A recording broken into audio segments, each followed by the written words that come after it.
Halo teman-teman, kali ini saya akan resep bakpao ekonomis ya. Tapi walaupun ini ekonomis, ini hasilnya sangat lembut dan tidak keriput ya teman-teman. Ini kayak gini hasilnya, ini enak banget. Langsung saja kita ke cara pembuatannya.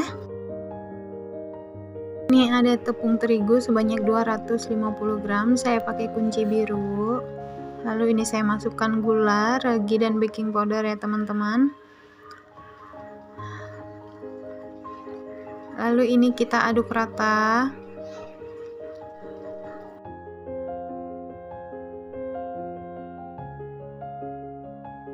Lalu kita masukkan air sedikit demi sedikit dulu ya teman-teman, seperti biasa. Kalau kita mau bikin roti, donat, atau bakpao seperti ini, airnya jangan langsung kita tuang.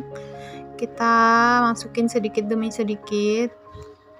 Karena air diresep bisa saja kurang atau bisa saja lebih ya teman-teman. Ini tadi saya bikin 140 ml. Ini sudah saya masukin semuanya. Saya kembali aduk hingga rata. Nah, ini saya akan pakai tangan saja ya teman-teman. Ini tangannya sudah saya cuci. Saya akan uleni pakai tangan saja. Ini kita aduk hingga menyatu ya teman-teman.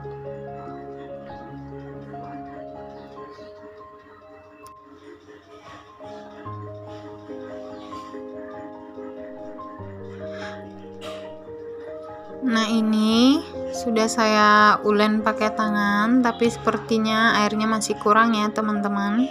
Ini saya akan tambahin kira-kira 10 ml saja. Ini kita tuang sedikit-sedikit saja ya teman-teman, jangan langsung semua gitu. Ini kita ulen kembali sampai si terigunya menyatu semua dengan bahan yang basah ya teman-teman, dengan cairannya gitu, tidak ada tepung terigu yang kering-kering lagi. Nah, ini sudah menyatu, tapi ketika ditekan itu kayak sedikit ngoyo ya teman-teman, jadi saya akan tambahkan lagi sedikit airnya ya, supaya teksturnya lebih lembut. Sedikit saja ya teman-teman. Lalu ini saya ulen kembali.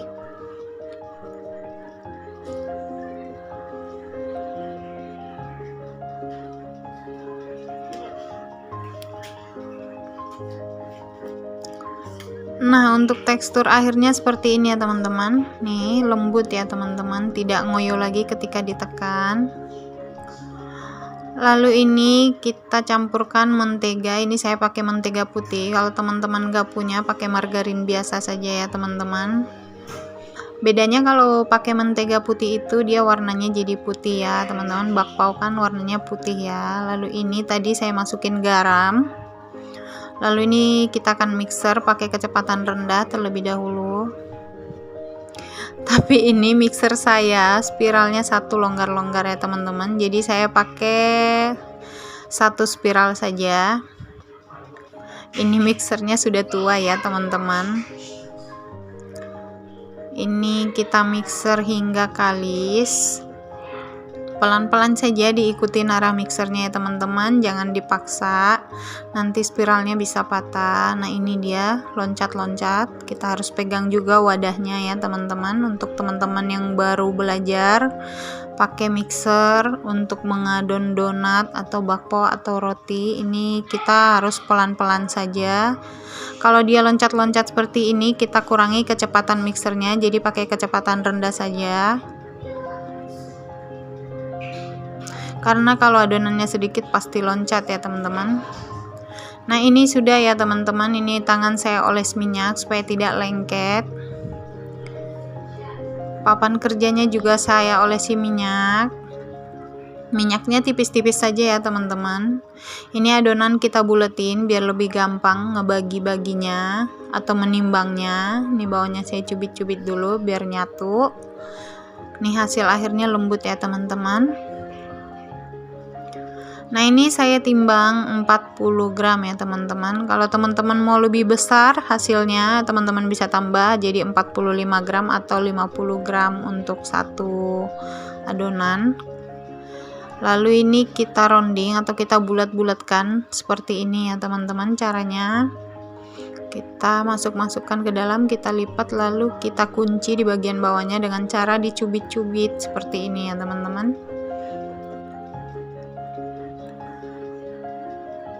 Teman-teman juga bisa ngerondingnya dengan cara seperti ini, ditempel di papan kerja lalu kita putar-putar hingga si adonannya membulat ya teman-teman. Kayak gini. Jangan lupa bawahnya juga harus kita kunci dengan cara dicubit-cubit. Ini kita lakukan hingga selesai ya teman-teman, semuanya kita rounding dulu.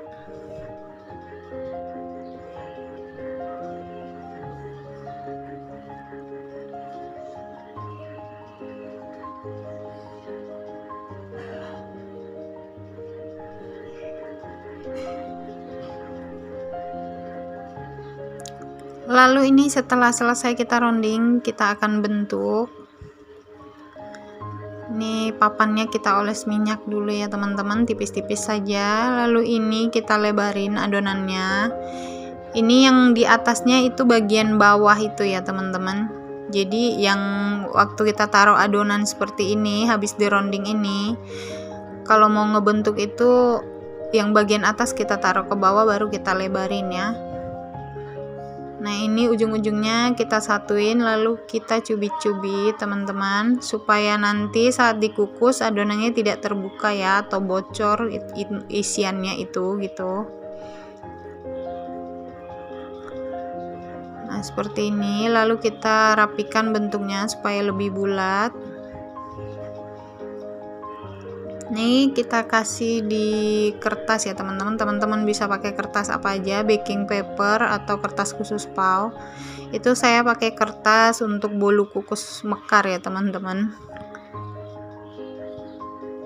Ini kita isi hingga selesai. Teman-teman bisa pakai dark cooking coklat seperti yang saya gunakan, atau bisa pakai selai atau mises ya teman-teman. Itu kalau dikukus semuanya lumer kok.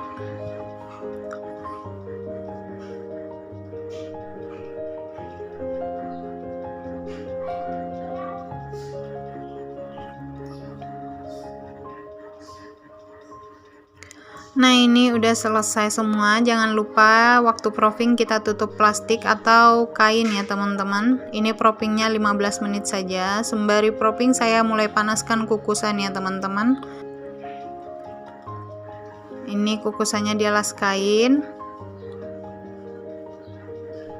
Nah ini sudah mendidih dan proofingnya sudah berjalan 15 menit ya teman-teman.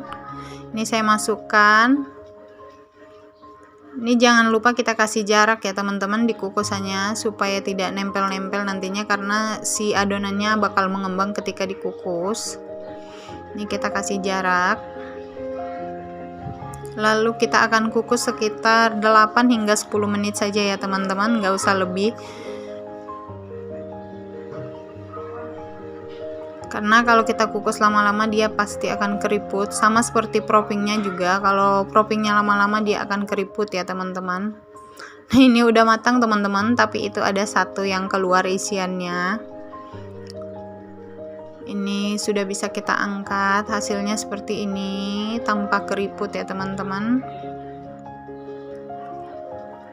Nah ini sudah selesai semua saya kukus. Kita akan lihat bagian dalamnya seperti apa hasil akhirnya. Tada, ini enak banget teman-teman. Ini lembut hasilnya, dimakan hangat-hangat pakai teh. Terima kasih teman-teman yang sudah menonton. Jangan lupa subscribe, like, dan komennya.